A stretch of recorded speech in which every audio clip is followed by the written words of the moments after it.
वचन को जब हम पढ़ते हैं तो सचमुच में हमारे लिए एक विजय का प्रवेश प्रभु यीशु मसीह के द्वारा हो रहा है। ಆದರೆ ಪವಿತ್ರಾತ್ಮನ ಒಂದು ಸಹಾಯದಿಂದ ನಾವು ಈ ವಾಕ್ಯಗಳನ್ನು ಓದುವುದಾದರೆ ಹೌದು ಇದು ನಿಜವಾಗಿ ನಮಗೆ ಒಂದು ಜಯ ಕೊಡುವ ವಿಷಯವಾಗಿದೆ। यहाँ पर विजय का प्रवेश कर क्यों बाइबल में पवित्र आत्मा ने हमें बताया गया है कि उसके बारे में एक एक बात हम आगे से ध्यान करेंगे। ಜಯದಿಂದ ಪ್ರವೇಶಿಸುತ್ತಿದ್ದಾರೆ ಎಂಬ ಒಂದು ತಲೆಕಟ್ಟಿಗೆ ಕುರಿತಾಗಿ ಇರುವ ಕೆಲವೊಂದು ವಿಷಯಗಳನ್ನು ನಾವು ಮುಂದೆ ಗಮನಿಸಲು ಹೋಗುತ್ತಿದ್ದೇವೆ। यहाँ पर इस वचन में मार्कुस की सुसमाचार 11वां अध्याय थोड़ा जब हम खोलेंगे, ಮಾರ್ಕನ ಸುವಾರ್ತೆ 11ನೇ ಅಧ್ಯಾಯವನ್ನು ನಾವು ನೋಡುವುದಾದರೆ वहां पर पहले वचन में ये लिखा गया है कि जब वे यरूशलेम के निकट जैतून पहाड़ पर बेतफगे और बेतनिया के उस पास, तो उसने अपने चेलों से दो को ये कहकर भेजा। ಮೊದಲನೇ ವಾಕ್ಯವನ್ನು ಯಾರಾದರೂ ಓದುತ್ತೀರಾ? ಅವರು ಯೆರೂಸಲೇಮಿಗೆ ಸಮೀಪವಾಗಿ ಎಣ್ಣೆ ಮರಗಳ ಗುಡ್ಡದ ಕಡೆಗೆ ಇರುವ ಬೆಥೆಗೆಗೂ ಬೆಥನ್ಯಾಗೂ ಬಂದಾಗ ಆತನು ತನ್ನ ಶಿಷ್ಯರಲ್ಲಿ ಇಬ್ಬರನ್ನು ಕಳುಹಿಸಿ ಅವರಿಗೆ ಈ ರೀತಿಯಾಗಿ ಹೇಳಿದರು, सामने के गांव में जाओ और उसमें पहुंचते ही एक गदही की बच्चा जिस पर कभी कोई नहीं चढ़ा बांधा हुआ तुम्हें मिलेगा, उसे खोलकर लेकर आओ। ಅಲ್ಲಿ 2ನೇ ವಾಕ್ಯದಲ್ಲಿ ನಾವು ನೋಡಬಹುದು, ನಿಮ್ಮೆದುರಿಗಿರುವ ಹಳ್ಳಿಗೆ ಹೋಗಿರಿ, ಅದರೊಳಗೆ ಸೇರುತ್ತಿರುವಾಗಲೇ ಅಲ್ಲಿ ಕಟ್ಟಿರುವ ಒಂದು ಕತ್ತೆ ಮರಿಯನ್ನು ಕಾಣುವಿರಿ। देखिए, प्रभु यीशु मसीह का इस दुनिया में आने के लिए बहुत से ऐसे बातें हैं जिसके ऊपर हम ध्यान कर सकते हैं। ಯೇಸು ಕ್ರಿಸ್ತನು ಈ ಲೋಕದಲ್ಲಿ ಬರುವಾಗ ಅವರ ಒಂದು ಜನ್ಮದ ಕುರಿತಾಗಿ ಅನೇಕವಾದ ವಿಷಯಗಳನ್ನು ಸೂಚಿಸುವ ಕಾರ್ಯಗಳನ್ನು ನಾವು ನೋಡಬಹುದು। शैतान को हराने के लिए वो आया, ಸೈತಾನನನ್ನು ಓಡಿಸಲು ಯೇಸು ಕ್ರಿಸ್ತನು ಈ ಲೋಕಕ್ಕೆ ಬಂದಿದ್ದರು, पाप से पापियों को बचाने के लिए आया, ಪಾಪದಿಂದ ಪಾಪಿಯರನ್ನು ಬಿಡಿಸುವಂತೆ ರಕ್ಷಿಸುವಂತೆ ಈ ಲೋಕಕ್ಕೆ ಬಂದರು।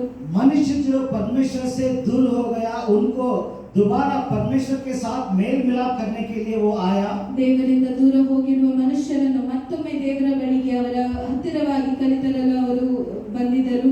जहाँ पर भी मनुष्य को कोई भी आशा नहीं है कि मैं अपने आप को शुद्ध कर सकता हूँ, मैं दोबारा पवित्र हो सकता हूँ, परमेश्वर के साथ मैं जी सकता हूँ करके कोई भी आशा नहीं है, ऐसे जीने वाले लोगों के अंदर एक आशा पैदा करने के लिए प्रभु यीशु मसीह ने आया।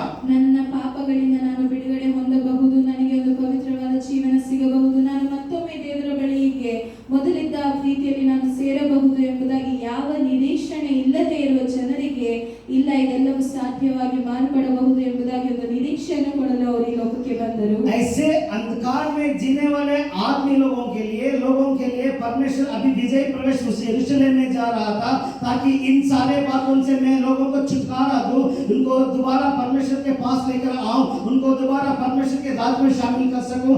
अभी जो शैतान उनको पकड़ के बांध कर रखा हुआ उसको मैं तोड़कर इन लोगों को परमेश्वर के साथ बिठाने के लिए अभी मेरा एक एक कदम जो यरूशलेम के आगे चल रहा है, इसलिए वो हमें विजय का प्रवेश कर बता रहा है। ಮತ್ತೊಮ್ಮೆ ನಾನು ಜನರಿಗೆ ಒಂದು ಬಿಡುಗಡೆ ಕೊಡಲು, ಇವರಿಗೆ ಒಂದು ರಕ್ಷಣೆ ಬೇಕಾಗಿರುವುದನ್ನು ಕೊಡಲು, ಇವರ ಪಾಪದಿಂದ ಬಿಡಿಸಲು, ಇದೆಲ್ಲ ಕಾರ್ಯವನ್ನು ನಾನು ಮತ್ತೊಮ್ಮೆ ಈ ಜನರಿಗೆ ಒಂದು ಉಂಟಾಗಲಿ ಎಂಬುದಾಗಿ ಲೋಕಕ್ಕೆ ಬಂದಿದ್ದೇನೆ ಎಂಬುದಾಗಿ ಅವರು ಯೆರೂಸಲೇಮಿಗೆ ಪ್ರವೇಶಿಸುವಾಗ ಇದನ್ನು ಜಯದ ಪ್ರವೇಶವಾಗಿ ಅಲ್ಲಿ ಬರೆಯಲ್ಪಟ್ಟಿದೆ। प्रिय भाइयों और बहनों, आज हमारा परमेश्वर आपके लिए मेरे लिए पहला कदम डाल रहा है, जो विजय प्रवेश करते हुए उस यरूशलेम में आपका पाप और मेरा पाप को मिटाने के लिए। ಪ್ರಿಯ ಸಹೋದರ ಸಹೋದರಿಯರೇ, ಇಂದು ದೇವರು ನಮಗಾಗಿ ಅವರು ಒಂದು ಹೆಜ್ಜೆ ಮುಂದೆ ಇಟ್ಟು ಬರುತ್ತಿದ್ದಾರೆ। ಹೌದು, ನಿಮಗಾಗಿ, ನಿಮ್ಮ ಪಾಪಗಳಿಗಾಗಿ, ನಿಮ್ಮನ್ನು ಬಿಡಿಸಲು ನಾನು ಈ ಲೋಕಕ್ಕೆ ಬಂದಿದ್ದೇನೆ ಎಂಬುದಾಗಿ ನಾವು ಹಾಕಬೇಕಾಗಿರುವ ಒಂದು ಕೆಲಸವನ್ನು, ಒಂದು ಹೆಜ್ಜೆಯನ್ನು ಮುಂದೆ ಇಟ್ಟು ಈ ಲೋಕಕ್ಕೆ ನಾನು ಬಂದಿರುವುದು ನಿಮಗೆ ರಕ್ಷಣೆ ಕೊಡಲು ಎಂಬುದಾಗಿ ಅವರು ಹೇಳುತ್ತಿದ್ದಾರೆ।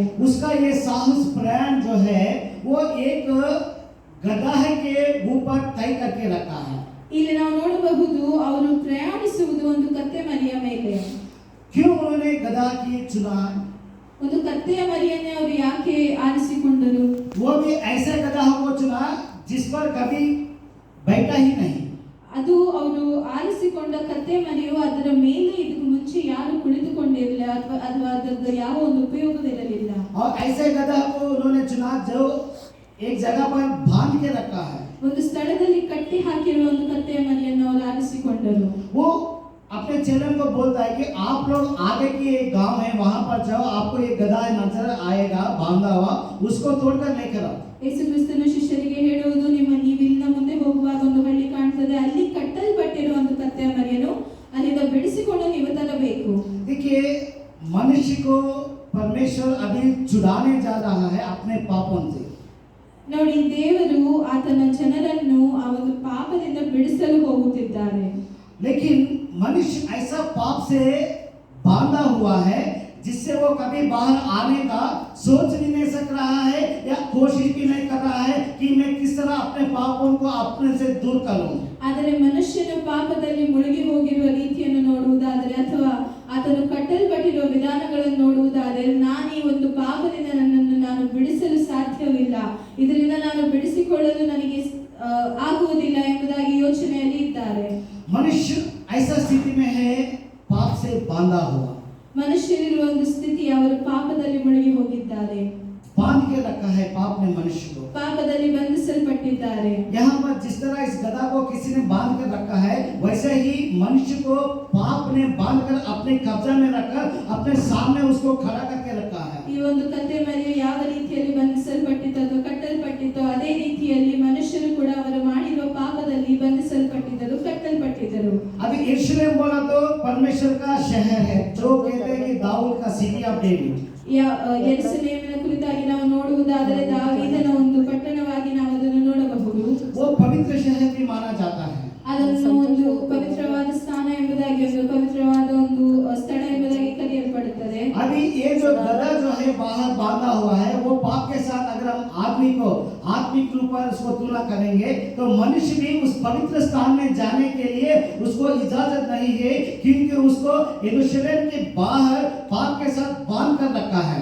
ಒಂದು ಆತ್ಮಿಕತೆಯಲ್ಲಿ ನಾವು ನೋಡುವುದಾದರೆ, ಆತ್ಮಿಕವಾದ ರೂಪದಲ್ಲಿ ನಾವು ನೋಡುವುದಾದರೆ, ಈ ಒಂದು ಕತ್ತೆಯ ಮರಿಯನ್ನು ಒಂದು ಮನುಷ್ಯನಾಗಿ ನಾವು ನೋಡುವುದಾದರೆ, ಯೆರೂಸಲೇಮ್ ಪಟ್ಟಣವಾದ ಒಂದು ಪವಿತ್ರವಾದ ಸ್ಥಾನಕ್ಕೆ ಈ ಕತ್ತೆ ಮರಿಗೆ ಹೋಗಲು ಸಾಧ್ಯವಿಲ್ಲ. अभी इस गधे को हम अपने साथ तुलना करेंगे तो हम यरूशलेम पहुंचने वाला है।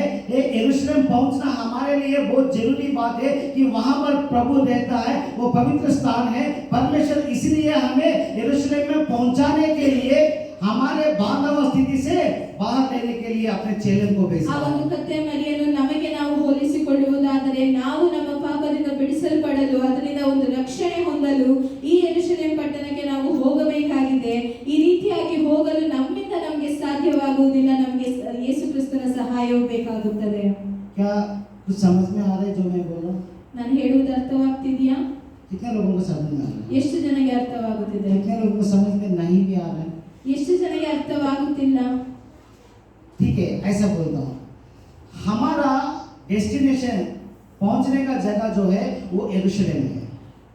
ನಾನು ಈ ರೀತಿಯಾಗಿ ಉದಾಹರಣೆಯಲ್ಲಿ ಹೇಳ್ತೇನೆ, ನಾವು ಈ ಯೆರೂಸಲೇಮ್ ಪಟ್ಟಣಕ್ಕೆ ಸೇರಬೇಕಾಗಿದೆ.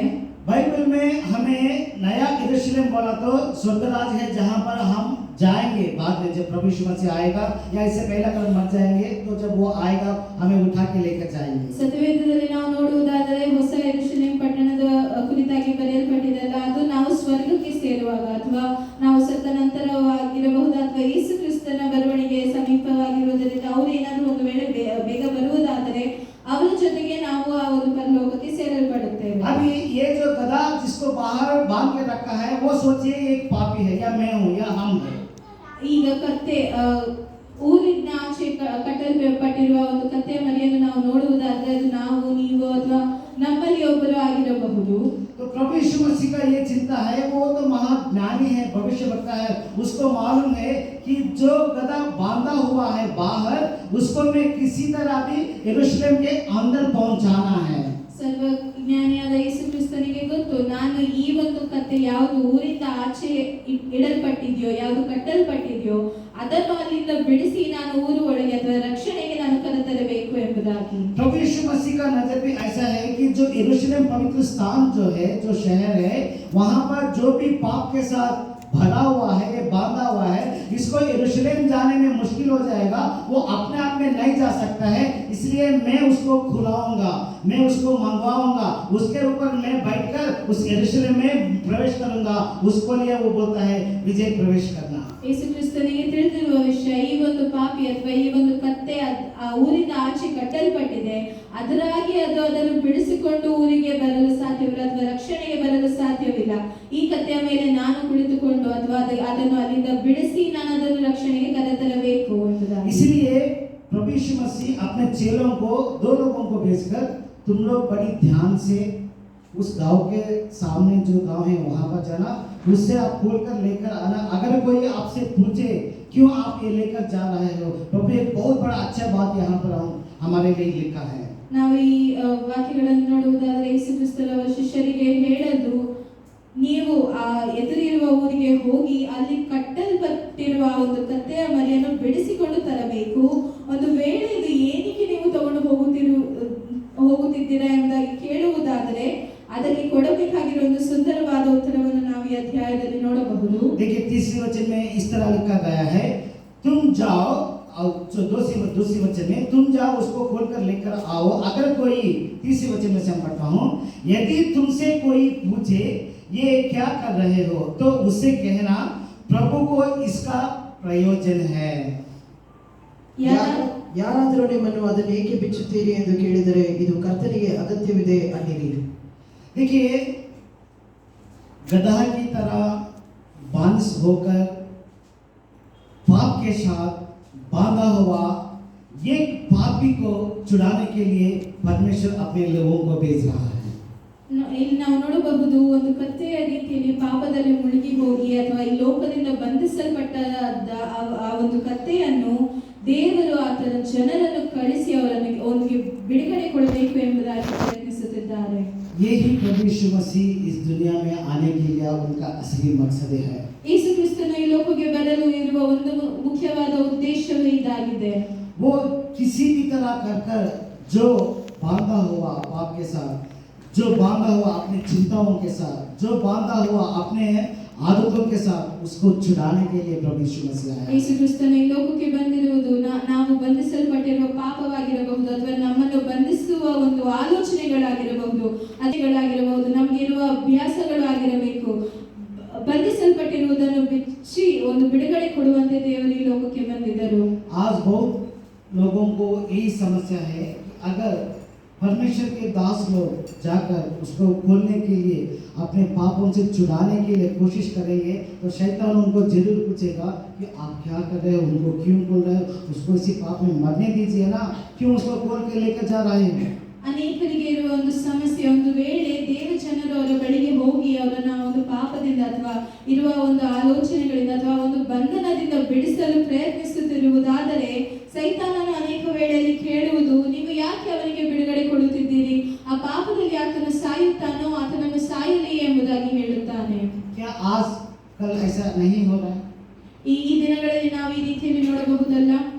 अगर कोई बहन चर्च के पास जाकर दूसरी जगह में या दूसरी शहर में या दूसरी जगह में जाकर अपना एक बाइबल, परमेश्वर का एक छोटा सा बांटती है, लोगों को बोलती है कि आप ये बाइबल पढ़ो, आपको असली परमेश्वर कौन है पता लग जाएगा, आपके पापों से छुटकारा मिलेगा कर अगर कोई जाकर सुसमाचार प्रकटित करने के लिए कोशिश करते हैं तो 10 लोग इकट्ठा होता है, ये क्या कर रहे हो, आप मतांतरण कर रहे हो, इधर क्यों बाइबल बांट रहे हो, यहाँ से निकलो। ನಾವು ಸುವಾರ್ತೆಯನ್ನು ಸಾರುವ ನಮ್ಮ ಅನೇಕ ಸಹೋದರ ಸಹೋದರಿಯರು ಸುವಾರ್ತೆಯನ್ನು ಸಾರಲು ಹೋಗುವಾಗ, ಅದು ನಮ್ಮ ಊರಿರಬಹುದು ಅಥವಾ ನಮ್ಮ ಏರಿಯಾ ಇರಬಹುದು ಅಥವಾ ಬೇರೆ ಕಡೆ ಎಲ್ಲಾದರೂ ಸುವಾರ್ತೆ ಸಾರಲು ಹೋಗುವುದಾದರೆ ಕೆಲವೊಬ್ಬರು ಅದನ್ನು ತುಂಬಾ ದ್ವೇಷಿಸುತ್ತಾರೆ. ನೀವು ಯಾಕೆ ಈ ರೀತಿಯಾಗಿ ಬೈಬಲ್ಗಳನ್ನು ಹಂಚುತ್ತಿದ್ದೀರಿ, ನಿಮಗೆ ಯಾರು ಇಲ್ಲಿ ಅದಕ್ಕೆ ಒಂದು ಅವಕಾಶ ಕೊಟ್ಟಿದ್ದಾರೆ, ಇಲ್ಲಿಂದ ಹೊರಡಿ ಎಂಬುದಾಗಿ ಹೇಳುತ್ತಾರೆ. वहाँ प्रभु यीशु मसीह अपना जान देकर लोगों को छुड़ाने के लिए लोगों को भेज रहा है, अपने चेलों को भेजा है, जाओ सुसमाचार प्रकटित करो, जिसको पाप से बांधा हुआ उसको निकाल कर लेकर आओ कर प्रभु यीशु मसीह जब भेजते हैं। ಈ ಒಂದು ಅಧ್ಯಾಯದಲ್ಲಿ ನಾವು ಗಮನಿಸುವುದಾದರೆ ಯೇಸು ಕ್ರಿಸ್ತನು ಆತನ ಶಿಷ್ಯರನ್ನು ಬಂಧಿಸಲ್ಪಟ್ಟಿರುವವರನ್ನು ಅಲ್ಲಿಂದ ಬಿಡಿಸಿ ನೀವು ರಕ್ಷಣೆಗೆ ಕರೆತರಬೇಕು, ನಿಮಗೆ ಕೊಡಲ್ಪಟ್ಟಿರುವ ಈ ಸುವಾರ್ತೆಯನ್ನು ನೀವು ಇನ್ನೊಬ್ಬರಿಗೆ ಸಾರಬೇಕು ಎಂಬುದಾಗಿ ಕಳಿಸಬೇಕಾದರೆ, अगर वो गधा खोल कर लेकर आने के लिए वो प्रभु का दास लोग ताकत भी रखते हैं, तो भी लोग उनको नहीं छोड़ रहे। इसको क्यों लेके जा रहा है, आपको इससे क्या काम है? तो उन्होंने तब प्रभु यीशु मसीह बोला, तुम लोगों को इससे कोई काम नहीं है, मेरा इसका काम है। मैं उसको लेकर जाऊंगा। जिस तरह आपने पाप से बांध के रखा है, वो यहाँ रहने के लिए नहीं आया, इसको उस यरूशलेम में प्रवेश करने के लिए, पवित्र शहर में जाने के लिए, परमेश्वर की आराधना करने के लिए, इसकी अपने पापों से छुटकारा देने के लिए मैं भेज रहा हूं। उसको बोल, देकर देगा। ಆ ರೀತಿಯಾಗಿ ಬಂಧಿಸಲ್ಪಟ್ಟಿರುವವರನ್ನು ಬಿಡಿಸಲು ಜನರು ಹೋಗಿ ಬಿಡಿಸಲು ಪ್ರಯತ್ನಿಸುವಾಗ ಅವರಿಗೆ ನೀವು ಯಾಕೆ ಈ ರೀತಿಯಲ್ಲಿ ಬಿಡಿಸುತ್ತಿದ್ದೀರಾ, ಅವರು ಯಾವ ರೀತಿಯಲ್ಲಿದ್ದಾರೋ ಅದನ್ನು ಇಡಿ ಎಂಬುದಾಗಿ ಕೇಳುವಾಗ ಅವರಿಗೆ ಉತ್ತರ ಕೊಡಲು ಯೇಸು ಕ್ರಿಸ್ತನು ಹೇಳುತ್ತಿರುವುದು, ನೀವು ಅದರ ಕರ್ತನಿಗೆ ಅದರ ಒಂದು ಉಪಯೋಗದ ಒಂದು ಅಗತ್ಯವಿದೆ ಎಂಬುದಾಗಿ ನೀವು ಅವರಿಗೆ ಹೇಳಿ ಅಲ್ಲಿಂದ ಅವರನ್ನು ಬಿಡುಗಡೆ ಕೊಟ್ಟು ನೀವು ಇಲ್ಲಿ ಕರೆತರಬೇಕು. ಯೆರೂಸಲೇಮ್ ಪಟ್ಟಣ, ಪವಿತ್ರವಾದ ಒಂದು ಯೆರೂಸಲೇಮ್ ಪಟ್ಟಣಕ್ಕೆ ನನ್ನ ಜನರನ್ನು ನಾನು ಕರೆದು ಹೋಗುತ್ತಿದ್ದೇನೆ ಎಂಬುದಾಗಿ ಹೇಳಬೇಕು ಎಂಬುದಾಗಿ ಬರೆಯಲ್ಪಟ್ಟಿದೆ. अगर आज प्रिय भाई और बहनों, आप किसी को सुसमाचार बताने जाते हो या आपका इच्छा है कि मैं उनको बाइबल बांट दूं या सुसमाचार प्रकटित करो, अगर यदि कोई आपको रोके तो ये प्रार्थना करके जाना कि इस आत्मा को जिसने शैतान बांध कर रखा है, ये प्रभु यीशु मसीह को चाहिए, इसलिए हम आया है। सुवार्ता उनको में हम बता देंगे, उनको अपने बांधा हुआ इस चीजों से छुटकारा देंगे। ऐसा कर प्रार्थना कर आप निकलो तो आपके साथ पवित्र आत्मा का अगुवाई रहेगा। ಈ ದಿನಗಳಲ್ಲಿ ಒಂದು ವೇಳೆ ನೀವು ಯೋಚಿಸುವುದಾದರೆ, ನೀವು ಬಯಸುವುದಾದರೆ, ನಾನು ಸುವಾರ್ತೆಯನ್ನು ಸಾರಬೇಕು, ಜನರಿಗೆ ನಿಜವಾದ ರಕ್ಷಣೆಯನ್ನು ನಾನು ತಿಳಿಸಿಕೊಡಬೇಕು ಎಂಬುದಾಗಿ ನೀವು ಮುಂದಕ್ಕೆ ಹೋಗುವಾಗ ನಿಮ್ಮನ್ನು ಏನಾದರೂ ಹಿಂದೆ ಅಥವಾ ತಡೆಪಡಿಸುವುದಾದರೆ ಒಂದು ಪ್ರಾರ್ಥನೆ, ಕರ್ತನೇ ನಾನು ನಿನ್ನ ಸುವಾರ್ತೆ ಸಾರಲು ಮುಂದೆ ಹೋಗುತ್ತಿದ್ದೇನೆ. ಈ ರೀತಿಯಾಗಿ ಬಂಧನದಲ್ಲಿ ಯಾರಾದರೂ ಬಂಧಿಸಲ್ಪಟ್ಟಿರುವುದಾದರೆ ಅವರಿಗೆ ಕರ್ತನೆ ನಾನು ಇಲ್ಲಿಂದ ಮುಂದೆ ಹೋಗುವ ಆ ಒಂದು ಸ್ಥಳದಲ್ಲಿ ಒಂದು ಬಿಡುಗಡೆಯನ್ನು ನೀನು ಕೊಡು ಎಂಬುದಾಗಿ ನಾವು ಪ್ರಾರ್ಥಿಸಬೇಕು. तो जैसा ही दोनों चेलों गए हैं, उसको खोल कर लेकर आए हैं, तो सीधा वो कहाँ लेकर जा रहा था? ಇಬ್ಬರು ಶಿಷ್ಯರು ಅಲ್ಲಿಗೆ ಹೋಗಿ ಆ ಒಂದು ಕತ್ತೆಯ ಮರಿಯನ್ನು ಅಲ್ಲಿಂದ ಬಿಡಿಸಿ ಅವರು ಎಲ್ಲಿಗೆ ಕರೆದುಕೊಂಡು ಹೋಗುತ್ತಿದ್ದಾರೆ? उन्होंने उस गधा और उसकी बच्ची को लेकर बिल्कुल प्रभु यीशु मसीह के पास लेकर आ रहा है। ಅವರು ಆ ಒಂದು ಬಿಡಿಸಿರುವ ಕತ್ತೆಯ ಮರಿಯನ್ನು ಕರೆದುಕೊಂಡು ಯೇಸು ಕ್ರಿಸ್ತನ ಬಳಿಗೆ ಕರೆದು ಹೋಗುತ್ತಿದ್ದಾರೆ. यीशु मसीह जब उसको देखा तो बहुत खुश हो गए होगा। ಯೇಸು ಕ್ರಿಸ್ತನ ಒಂದು ಕತ್ತೆಯ ಮರಿಯನ್ನು ನೋಡುವುದಾದರೆ ಒಂದು ವೇಳೆ ಬಹಳ ಸಂತೋಷ ಪಟ್ಟಿರಬಹುದು. वो उस गधा को बोला होगा कि जिस तरह तुमने बांध कर रखा है वैसे ही मेरे लोगों को शैतान ने बांध कर रखा, फिर भी मैंने अपने जान देकर अपने चेलों को भेजकर मैं उनको छुटकारा देने के लिए जैसा आपको लेकर आया, वैसे मेरे गधा जो मेरे ऊपर मैं जिसके ऊपर सवारी करूंगा, जिसको मैं यरूशलेम की प्रवेश कराऊंगा, तो वैसे ही आना है करके प्रभु बहुत खुश हो गए होंगे। ಯೇಸು ಕ್ರಿಸ್ತನು ಈ ರೀತಿಯಾಗಿ ಯೋಚಿಸಿರಬಹುದು, ನಾನು ಯಾವ ರೀತಿಯಲ್ಲಿ ಈ ಒಂದು ಕತ್ತೆಯನ್ನು ಬಿಡಿಸಿ ಇಲ್ಲಿಗೆ ತಂದಿದ್ದೇನೋ ಅದೇ ರೀತಿಯಲ್ಲಿ ಮುಂದೆ ಬರುವ ದಿನಗಳಲ್ಲಿ ನಾನು ನನ್ನ ಪ್ರಾಣವನ್ನು ಕೊಡುತ್ತೇನೆ. ನನ್ನ ಶಿಷ್ಯರು ಈ ಲೋಕದ ಕಡೆಗಳೆಲ್ಲ ಹೋಗಿ ನನ್ನ ಸುವಾರ್ತೆಯನ್ನು ಸಾರುತ್ತಾರೆ. ಈ ಕತ್ತೆ ಯಾವ ರೀತಿಯಲ್ಲಿ ಬಂಧಿಸಲ್ಪಟ್ಟಿತ್ತೋ ಅದೇ ರೀತಿಯಲ್ಲಿ ಬಂಧಿಸಲ್ಪಟ್ಟಿರುವ ಜನರಿಗೆ ಒಂದು ಬಿಡುಗಡೆ ಉಂಟಾಗುತ್ತದೆ. ಅವರನ್ನು ಕೂಡ ನಾನು ರಕ್ಷಣೆಗೆ ಈ ರೀತಿಯಾಗಿ ನಾನು ಕರೆತರಬಹುದು ಎಂಬುದಾಗಿ ಸಂತೋಷ ಪಟ್ಟಿರಬಹುದು. लेकिन अगर कोई भी प्रभु जिसको इस्तेमाल करना चाहता है तो उसके ऊपर एक कपड़ा डालना जरूरी है। ಆದರೆ ಕ್ರಿಸ್ತನು ಯಾರನ್ನಾದರೂ ಉಪಯೋಗಿಸುವುದಾದರೆ ಅವರ ಮೇಲೆ ಒಂದು ಬಟ್ಟೆಯನ್ನು ಹಾಕಲು ಬೇಕಾಗಿದೆ. यहाँ पर सीधा उस गधा को लेकर जाने के बाद लोग जब प्रभु यीशु मसीह के पास इस गधा को देखता है तो अपने कपड़ा निकालकर उसके ऊपर डाल रहा है।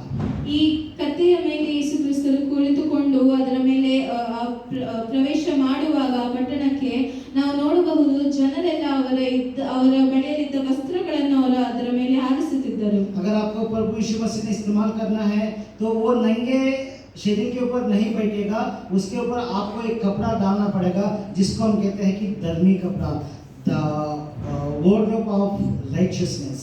ನಾವು ನೋಡುವುದಾದರೆ ಯೇಸು ಕ್ರಿಸ್ತನ ಆ ಕತ್ತೆಯ ಮೇಲೆ ಅದೇ ರೀತಿಯಲ್ಲಿ ಇದ್ದ ರೀತಿಯಲ್ಲಿ ಕುಳಿತುಕೊಳ್ಳಲಿಲ್ಲ, ಅದರ ಮೇಲೆ ಕೆಲವೊಂದು ವಸ್ತ್ರಗಳನ್ನು ಹಾಕಲ್ಪಟ್ಟಿತ್ತು. ಅದನ್ನು ನಾವು ಆತ್ಮಿಕತೆಯಲ್ಲಿ ನೋಡಬೇಕಾದರೆ ಅದು ನ್ಯಾಯದ ಕುರಿತಾಗಿರುವ ವಸ್ತ್ರಗಳು ಆಗಿರುತ್ತೆ. जब आपका पाप का स्थिति से निकालकर आपके ऊपर ये जो धर्मी का कपड़ा आप पहन लोगे तो तब प्रभु यीशु मसीह आकर आपके ऊपर बैठेंगे और सवारी करते हुए आपको उस महान पवित्र स्थान पे यरूशलेम को प्रवेश